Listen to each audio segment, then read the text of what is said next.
June has come to a close, and it was a pretty dang good month for the Twins. We'll go in depth with that, breaking down not only the team as a whole, but individual hitting and pitching performances.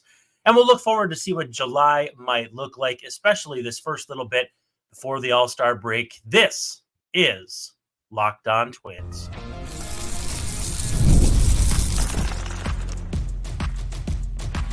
You are Locked On Twins, your daily Minnesota Twins podcast. Part of the Locked On Podcast Network, your team every day. Hello again, and welcome back to Locked On Twins. I'm your host, Brandon Warren, and you can unfollow me on the tweets at Brandon_WARNE, and you won't hear from me for a while on there because I am shut down for a week. So that's pretty cool. But what did you do? Yeah, I don't know. It's not entirely clear to me, but I'm hopefully going to use my time out to become a better person, or at the very least, a less annoying person. But he's Dave Brown. Follow him on Twitter at @AnswerDaveBrown. Dave, what up? I'm going to try and not get shot down. Brandon, by the way, I'm a member of the Baseball Writers Association of America. Yes, he is. Roughly 2012. I got to go look. Something like that. And, I've been a baseball writer since roughly 1998. So it's a lot of years now. And they're starting to add up. There's too much going on here. I can't find a way out. Help. And I've been watching the Twins since 93, covering them in some form or fashion since 2010. So you've got our guarantee that this is going to be just a tremendous episode. But I'm just teasing you. I don't know about that. Thanks for making Locked On Twins your first listen every day. We're free and available wherever you get your podcasts, as well as on YouTube. And, of course, as part of the Locked On Podcast Network, we're your team every day. Love to hear from you in the comments. Love to get your 5-star reviews on Apple Podcasts and that sort of thing. By the way, today's episode is brought to you by Tax Network USA, wonderful sponsor of Locked On Twins. Did you know it's never too late to resolve your tax issues with the IRS? Don't wait. Reduce your tax debt and get help from a team of licensed tax professionals. Just call 1-800-549-1000 or visit tnusa.com/lockedon. Dave, today we are going to look back on the month that was June for your Minnesota Twins, and they finished it off with an impressive road trip. I always think the West Coast swings are difficult, and maybe it's just because it's difficult for me to stay up for, but that way of ending the month is pretty good. Twins 15-12 on the month, and that's the plan for this episode. We're going to go through hitters, pitchers, and all that stuff. But first things first, what's your 10,000 foot view of how the month went overall? Because I feel like, in general, 15-12, maybe not great. But if you go 15-12 every month, by the end of the year, you're going to have a pretty dang good season. Probably something like 90-72. Yeah, I think it always looks more or appears to be more of a grind when you're in the middle of the grind and when you're not pulling back a little bit. It didn't.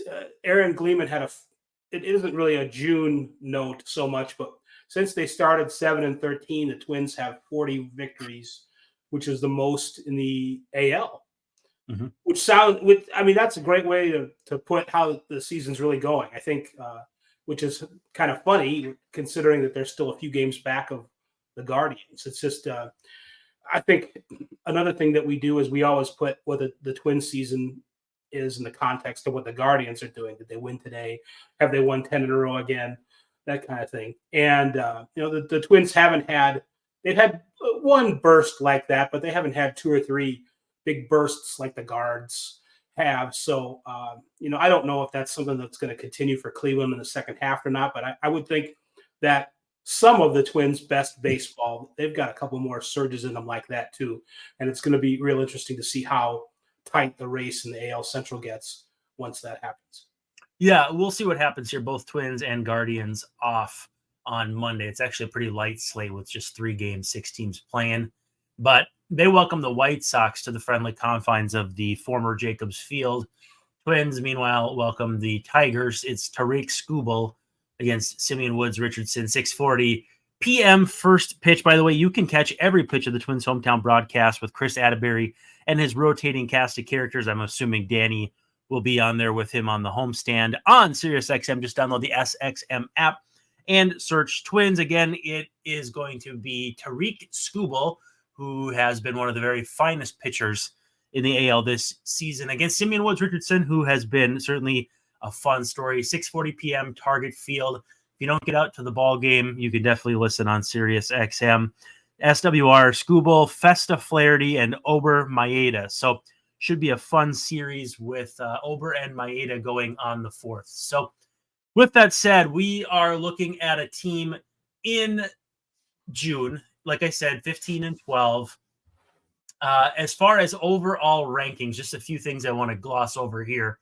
Offense, 5.56 runs per game. That's 4th in the AL. That's enough. That's good. Yeah, exactly. Strikeout rate of 17.5%. That's the lowest in the AL and second lowest across all of MLB. By the way, did I say the runs per game was 4th in the AL? It's 4th in MLB, I should say, if I said that incorrectly. As far as the slash lines go, average, Twins were 3rd, 281. On base, Twins were 3rd at 342, and slugging percentage 3rd at 471. So an 814 OPS, which again will probably not surprise you, 3rd in MLB. So just a superlative offensive month for the Twins. Did not walk very much though. Less than 7% of the time, 6th fewest across all of MLB. That's not an immediate disqualifier for an offense that's unsustainable. But with that said, you'd certainly like to see some more walks. But the strikeout reduction was truly impressive, Dave. Well, it's sort of sometimes those things do go hand in hand. If you're swinging earlier in the count, if you're jumping on pitches, if you have a sense that it's a good time to swing, that's really what you want to do. You're not necessarily going up there to walk. You're going up there to get on base. You're going up there to hit the ball hard. And there's more than one way to do that. So, fewer walks, not terribly excited about it, but if you're also not striking out and you're making good contact with which the Twins are doing, then that's what you want to do. It isn't necessarily, like you said, something that I would expect to sustain entirely over the rest of the season, but a month at a time, if it's going to work, it's going to work, and it's working right now. Yeah, and the Twins' average exit velo in the month, 89.4 miles per hour, 5th in MLB. So again, hitting the ball hard and getting good results, not terribly surprising. A 311 batting average on balls in play. To really kind of dive into why I think this walk rate and all this is kind of looking this way is think of the guys who carried this offense this month. Jose Miranda, Byron Buxton, Royce Lewis. None of those guys are never going to be known for taking walks. I think Royce Lewis at his best will take walks out of sheer respect for his abilities. Not entirely unlike Kirby Puckett back in his heyday. But I think that, those guys really taking off definitely provides some counterbalance to guys like Carlos Santana taking off, who, are a little more complete hitter when it comes to walks and that sort of thing. But yeah, I think, with Byron Buxton taking off and at the same time walking like 4% of the time on the season, it's probably not that surprising that a good offensive month for them was not solely because they took a whole bunch of walks. No, true. You figure that Santana, the Carloses are going to take their walks, which they do a lot from time to time. And like you said, Lewis gets so dangerous up there. He's got 9 home runs in his past 30 games. He's going to be a guy that's people are just going to avoid. Byron, his at-bats are a little more complicated in that, it is unusual for him to lay off a lot of pitches, and certain things have to be right for him to be driving the ball. And they certainly have been. He's got, 11 extra base hits in the past 23 games. I mean, that's great Byron Buxton. He's always going to have a strikeout to walk ratio that kind of makes you cringe a little bit. But there are other things that he can do. Let's focus on the good things and the ways that he can get on base by driving the ball and jumping early in counts and that kind of thing, and not get behind 0-2. So it's there's different ways to get there, and not everybody is going to have the hitting profile of someone like Santana or Correa. 102 extra base hits on the month. That's how you slug 471 in what does that come out to? I said they were 15-12, so 27 games. Only player to play all 27 games, Willie Castro. But listen to these extra base hit numbers. Willie Castro with 13, Carlos Correa with 9, 13 for Santana, 12 for Miranda, 13 for Lewis, 11 for Buxton. Then it starts to kind of tail off after that. But that's 6 deep of guys with double-digit extra base hits with double-digit. Correa was only 9, but he had 38 hits total. So that's still going to be just an astronomical number of hits in a month. It's not hard to see with a spread like that why it was such a good, balanced, and dependable offense all month. No, for sure. And again, you mentioned Willie Castro.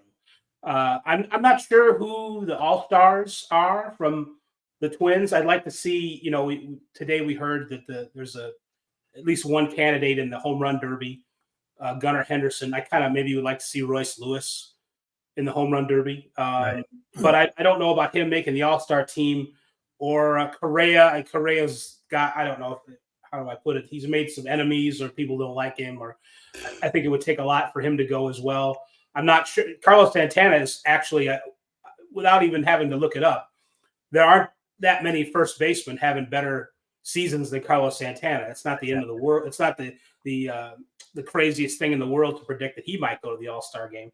But I think Willie Castro is a guy who, hasn't been great defensively at one position or another, but he's played all over the diamond and helped him and accumulated a lot of WAR that way. And has only, like you said, he started not every game, but he's played in every game this season. He's just been a terrific player. I think, that might be the guy that you see go to the All-Star game. And he had just an outstanding month and has had a great year. And he's been irreplaceable so far for the Twins. Yeah, /294, 385, 490 in the month with just incredible ability to play all over the place, hit by 8 pitches too. How does that happen in a month? That's I don't know. Some of it's probably where he stands on the plate and just being aggressive and fearless and willing to take it. Yeah, some guys just have that magnet in their arm covering. But hey, let's take a quick second. When we come back, I want to put some context on how good Carlos Correa was this month, because 38 hits in a month, not super easy to do. We'll talk about some of the pitching as we also come down the stretch here. But first, let's take our first break. So Tax Network USA is one of the new sponsors we got. And by the way, here on Locked On Twins, we pride ourselves on getting you the latest news for your team, whether it's offseason, draft, spring training, playoffs, you name it, all year round. The other thing that's year round in life is taxes. It's always, what is it? The only true things in life, certain things in life are death and taxes. Well, we're talking to you about taxes today. It's collection season all year round because just because tax season's over, just because that special day in April passes, doesn't mean the IRS is suddenly going to call off the dogs and not come after you. They can garnish your wages. Exactly. Speaking of dogs, Answer Dave Brown has a new dog. Maybe we'll get into that too, which is very exciting. Don't come for him, IRS. He's non-taxable right now. He's non-taxable deduction. Yes. Levy, the IRS can levy your bank accounts, seize your property.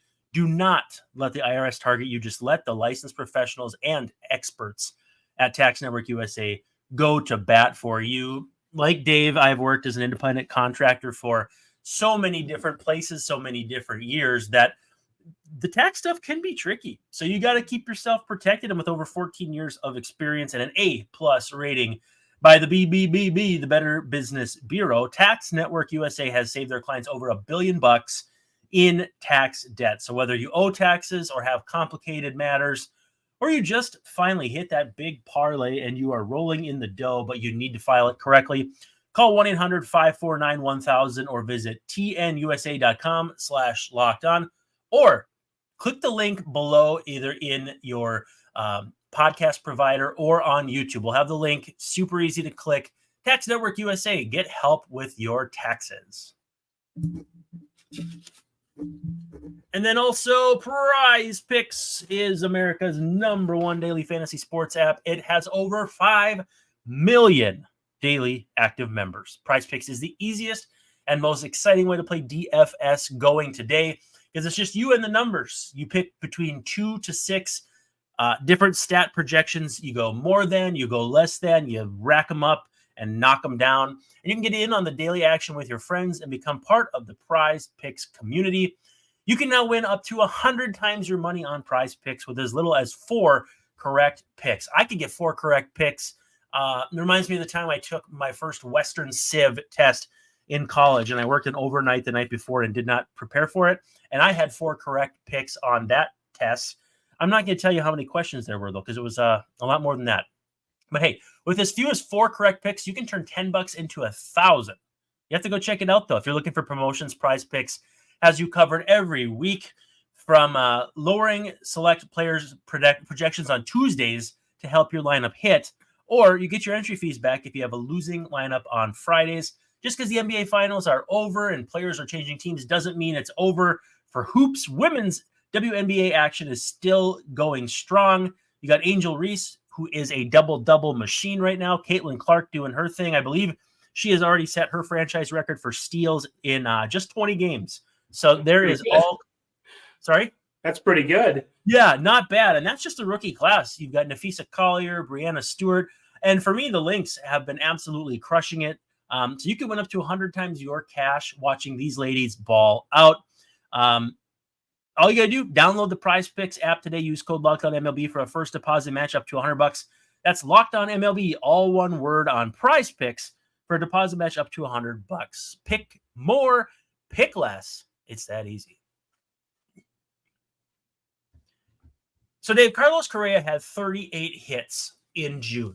And 38 hits, even on its surface, is pretty impressive when you consider even the longest month has 31 days. June has 30. Teams don't play every day. It's about a hit a day. That's a batting average of 388, which, again, my, Rocks for Brains knows that that's a pretty good batting average. But it's the most hits for a Twin since guess who? Joe Mauer. Also, Carlos Correa, September 2022. So the scary part about 2022 was that they landed Correa, and the team just floundered so badly all season. And then, Correa went Superman status in September when it was too late. And then it was like, oh, great. That's how his 1 year in Minnesota is going to go. And then, he plinkles his way down to Minnesota again, and now he's doing the thing. But the last Twin with more than 39 hits in a month, they actually just saw in this last series, Jorge Polanco had 39 hits in 27 games in May of 2019. So he hit 355 that month. Single. It was death by a 1,000 paper cuts with Correa. But I think you got to give him a lot of love for how he did. I feel like the big thing for him was he got into a lot of hitters' counts. And also he just wore out. Basically, if you were to take a mirror image of the hole that Tony Gwynn wore out back in the old days at, what do they call that stadium? Jack Murphy? Jack Murphy. I almost said Joe Robbie, but that was... wrong coast. Yep, wrong coast. Jack Murphy. And I feel like, how when Comerica opened, and I don't know if it still does, but it had that path between home and the plate? They still got it, yeah. Okay. I felt like the perfect tribute to Tony Gwynn would have been to make a path like that to that hole between short and third to kind of commemorate where he got all of the hits. I think Correa did like a mirror image of that between first and second base all June, and hopefully it continues into July. If only they had done shifting on Tony Gwynn, apparently, because if he was hitting at the same place every time, that he probably would have figured out a way to get around it. I finally remember Correa's 5-hit game, not quite a 6-hit game, hitting the ball all over the diamond. Yep. I like my favorite thing offensively about him in general. I wish he always hit first or second, because I think nobody really looks at pitches and sets up the rest of the team for success. Or whispering into their ears, like in Toronto. Well, absolutely. He's going to be a helpful teammate no matter where he is in the lineup. But I just like the example that he sets hitting first or second. And,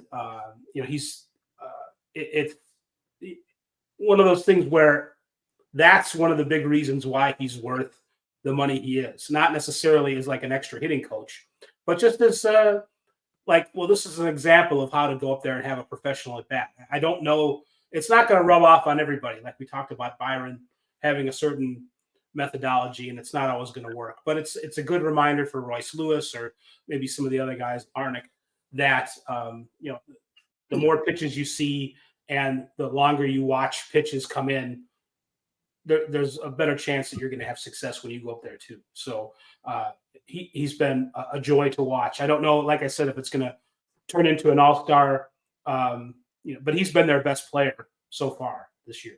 Yeah, shortstop's a tough nut to crack. Gunnar Henderson has been incredible, but we'll see. Yeah, the point of seeing more pitches or seeing the ball longer, it's a micro and macro sense, because driving the ball to right field as he's seeing the ball longer to the plate. So, I mean, there's a lot of layers to figuring out how pitchers are trying to set you up. And if they attack early, like for instance, Joe Ryan today, they came out swinging against him. Yeah. JP Crawford opened the game with a single on the first pitch. And Joe Ryan's one of the, first pitch strike leaders across all of MLB. He likes to pound the strike zone, lives in the strike zone. And so, yeah, if you have a good idea of what pitchers are trying to do to you, whether it's strikes early, mix and match, maybe get you out with their pitch, that's the kind of thing Carlos Correa can impart to other teammates that makes his value, yes, go beyond the fact that he hit 388 in June. But solid offensive month all around. As I said, 814 OPS, averaged over 5.5 runs per game. Big months for, maybe don't think about Carlos Santana with a 961 OPS, Jose Miranda 939, Royce Lewis 950, Buxton 877, even Manuel Margot 839, Austin Martin 866. Certainly guys we're not mentioning who struggled. Kyle Farmer, certainly Christian Vasquez has been not great, and then Max Kepler had a tough month besides. But this is why there was a question of if there was any consideration to moving Byron Buxton up, because he's been on such a heater that it's like, well, if you can balance out your lineup and have kind of like fence posts in there, that's not necessarily a bad thing either. Like, I don't know analytically if it makes sense, but again, in my brain, yeah, why not? Give it a shot. Well, somebody asked Rocco about that, and some guys are just better off being left alone, I think is basically how he put, why don't you move Buxton up higher in the lineup rather than 7th or wherever he's been hitting.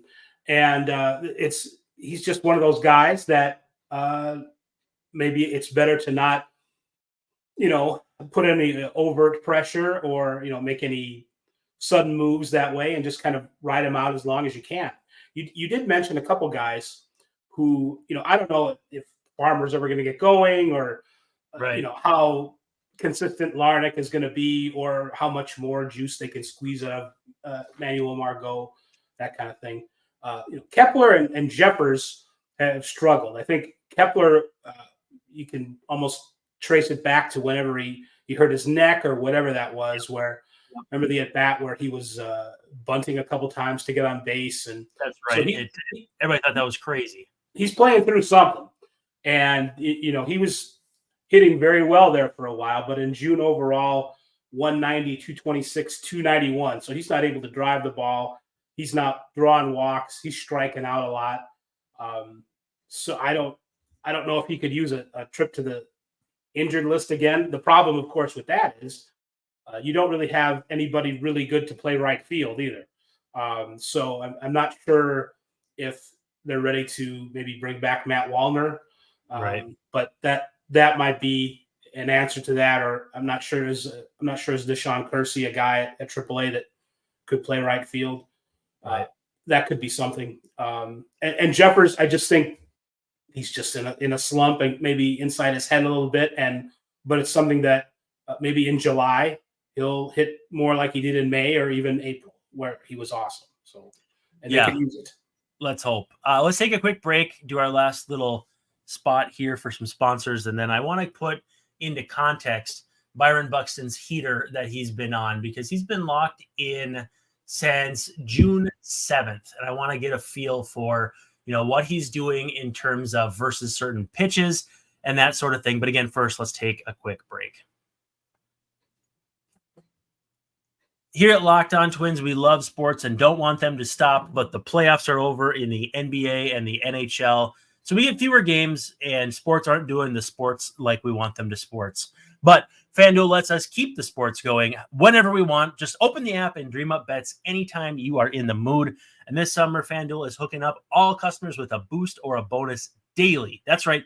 There's something for everyone every day, all summer long. You got to log in and find it for yourself, though. So head over to FanDuel.com/lockedon and start making the most of your summer. Only 3 games on the docket tomorrow, so a little lean day for picks. But I did pull it up. You've got Houston and Toronto, the Mets and the Nationals, and the Brewers and the Rockies. So some fun little ones here and there, but at the same time, it's a much leaner slate than usual. So you might have to get creative, but again, head over to FanDuel.com/lockedon and make the most out of your summer. FanDuel is the official sports betting partner of Major League Baseball. All right, so Byron Buxton, since the 7th of June, I want to say that's I'm gonna make certain I had it pulled up and then I must have inadvertently closed it while I was doing ads.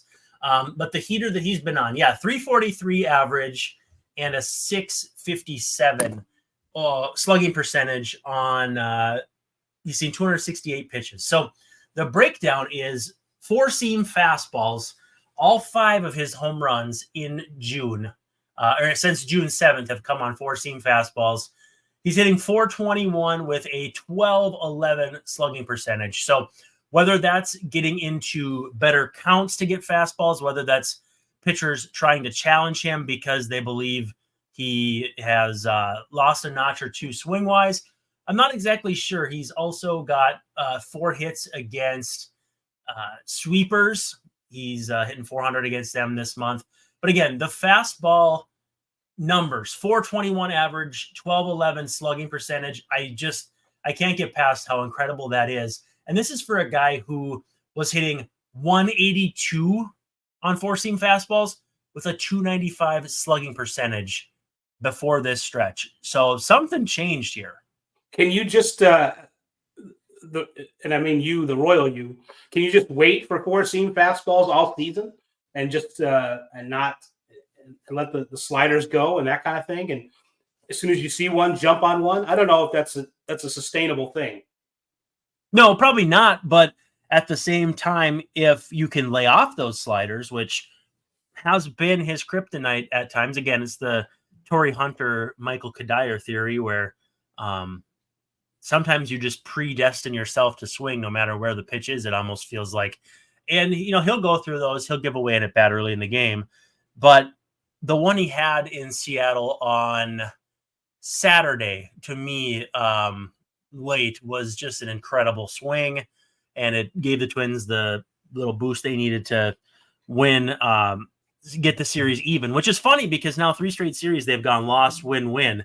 And it's starting to feel like if you could outlaw the first game of series, Twins would probably already be in first place. I wouldn't put it past Manfred to try and do something like that, something ridiculous. First games are unconstitutional, they're unjust, and they're plain unfair.